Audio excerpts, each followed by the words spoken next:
ಭೋಜನಾಂ ಶತಪಾದಾಂಗತ್ವ ಭೋಜನ ಮಾಡ್ರಿ 100 ಹೆಜ್ಜೆ ನಡೀರಿ. ತಾಂಬೂಲಂ ತದನಂತರಂ ಆಮೇಲೆ ಎಲಡಿಕೆ ಹಾಕೊಳ್ಳಿ. ಶಯನ್ಯಾಂ ಆಮವಾಗೇಚ ವೈದ್ಯಂ ಕಿಂ ಪ್ರಯೋಜನಂ ಎಡಮಗ್ಲಾಗಿ ಮಲ್ಕೊಂಡ್ರೆ ವೈದ್ಯನ ಅವಶ್ಯಕತೆ ಇಲ್ಲ. ಅದು ನಮ್ಗೆ ಆವಾಗಲೇ ಹೇಳ್ಬಿಟ್ಟಿದ್ದಾರೆ. ಅದೇ ರೀತಿ ನಾವು ಏನ್ ಪಾಪ ಪುಣ್ಯ ಮಾಡ್ತೀವಿ.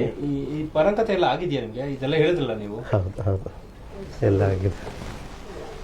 ಎಷ್ಟು ವರ್ಷ ಸರ್? ನಂದು 7 ವರ್ಷ ಅಧ್ಯಯನ ಆಗಿದೆ. 7 ವರ್ಷ ಅಧ್ಯಯನ ಆಗಿದೆ. ನಂದು ಗುಬ್ಬಿ ಶಿವಚಿದಂಬರ ಆಶ್ರಮದಲ್ಲಾಗಿದೆ, ಕಾಲಡಿಯಲ್ಲಾಗಿದೆ. ನಾವು ಮಾಡಿರೋದೇನಿರ್ತದಲ್ಲ, ಪೂರ್ವ ಜನ್ಮ ಕೃತಂ ಪಾಪಂ ವ್ಯಾಧಿ ರೂಪೇಣ ಪೀಡ್ಯತೆ. ಪೂರ್ವ ಜನ್ಮದಲ್ಲಿ ನಾವು ಮಾಡಿರೋ ಪಾಪ ಇದಲ್ಲ ವ್ಯಾಧಿಗಳ ರೂಪದಲ್ಲಿ ಕಾಣಿಸ್ತದೆ. ತಥಾ ಶಾಂತಿ ಜಪ ಹೋಮ ಸುರಾರ್ಚನೈಹಿ ಅಂತ.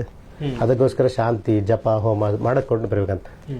ಅದು ಒಂದು ಸಿಸ್ಟಮ್ ಇದೆ, ಅದು ಸತ್ಯನೇ ಇರ್ತದೆ. ನೋಡಿ, ಮೊನ್ನೆ ಒಬ್ರು ಡಾಕ್ಟರ್ ಹೋದ್ರು, is MBBS doctor, cardiologist, heart specialist. 1 ವರ್ಷಕ್ಕೆ ಸುಮಾರು 600 700 ಜನ MBBS ಅನ್ನು ಪ್ರೊಡಕ್ಟ್ ಮಾಡ್ತಾರೆ ಅವರು. ಒಂದು ಕಾಲೇಜ್ ಇದು, ಅವ್ರ ಹೆಸರು ಬೇಡ. ಅಂಥವ್ರಿಗೆ ಗೊತ್ತಲ್ಲ, he's know everything. Blood pump ಮಾಡೋದು ಹಾರ್ಟ್ ಬಗ್ಗೆ ಎಲ್ಲ ಗೊತ್ತಿರ್ತದೆ. ಎಷ್ಟು ಕೊಲೆಸ್ಟ್ರಾಲ್ ಇರಬೇಕು ನಮ್ಮ ಹತ್ರ, ಎಷ್ಟು ಇದು ಇರಬೇಕು, ಅದು ಇರಬೇಕು.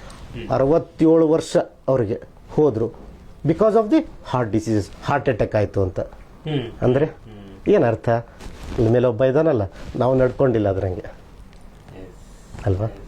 ಅದನ್ನು ನಮಗೆ ಬರಬೇಕು. ಅದು ಹೇಗೆ ಬರಬೇಕು? ನಮ್ಮ ಶಾಸ್ತ್ರಗಳನ್ನು ತಿಳ್ಕೊಂಡಾಗ ಬಂದೇ ಬರ್ತದೆ. ಆ ಶಾಸ್ತ್ರಗಳನ್ನು ತಿಳ್ಕೊಳ್ಬೇಕು. ನಾನು ಏನೇ ಎಕ್ಸ್ಪರ್ಟ್ ಅಂದರೂ ಕೂಡ, ನಾವು ಈ ಕಾನೂನಲ್ಲಿ ಎಕ್ಸ್ಪರ್ಟ್ ಅಂದರೂ ಕೂಡ ನಮಗೆ ನ್ಯಾಯಶಾಸ್ತ್ರ ಅಂತ ಒಂದಿದೆ.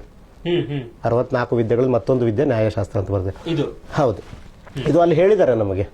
ಅದು ಇಲ್ಲೇನು ಹೇಳ್ತೀವಿ ಅಂದ್ರೆ ಇದ್ರ ಕ್ರಿಯೇಟ್ಸ್ ಏನೂ ಇಲ್ಲ, ಬಂದಿರೋದು ಆ ನ್ಯಾಯಶಾಸ್ತ್ರದನ್ನು ನೋಡ್ಕೊಂಡೇ ಬಂದಿರೋದು ಇದು. 7 ವರ್ಷ ನಿಮ್ದು ಅಧ್ಯಯನ ಆಗಿದೆ. ಈಗ ಕೂಡ ಇದು ಜುಟ್ಟೆಲ್ಲ ಬಿಡ್ತೀರಾ? ಈಗಲೂ ಕೂಡ ಸಂಧ್ಯಾವನ ಮಾಡಿದ್ವಿ.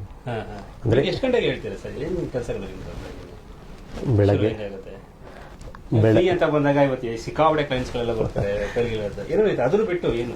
ಈ ನಂದು ನಾರ್ಮಲ್ ಆಗಿ ಎಲ್ಲೇ ಹೋದರೂ ಕೂಡ ಬೆಳಗ್ಗೆ 6 ಗಂಟೆಗೆ ಎದ್ದು ಸಂಧ್ಯಾವನ ಮಾಡಿಕೊಂಡು ನಮ್ಮ ಪೂಜೆಗಳನ್ನು ಮಾಡಿಕೊಂಡು ಸ್ಟಾರ್ಟ್ ಮಾಡ್ತೀನಿ, ಪ್ರಾರಂಭ ಮಾಡ್ತೀನಿ. ಸೊ ರಾಯರ ಕಟಕಟಲ್ಲೇ ಪ್ರಾರಂಭ ಮಾಡ್ತಾ ನಿಮ್ದು? ನೀವು ಆರಂಭ ಮಾಡದೆ ರಾಯರ ಹೆಸರಿನಿಂದ ಆರಂಭ ಮಾಡೋದು. ಇದು ರೈಟ್ ನ್ಯೂಸ್.